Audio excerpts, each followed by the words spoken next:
How to check DMs on Instagram.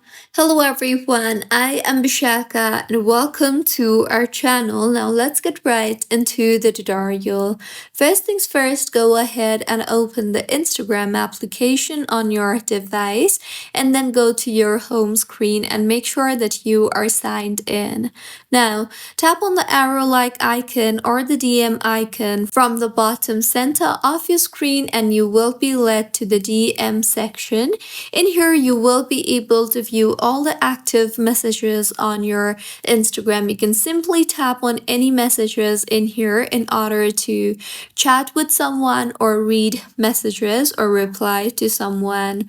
So this was about how you can check DM on Instagram. If you find this tutorial helpful, please like the video and do comment if you have any queries.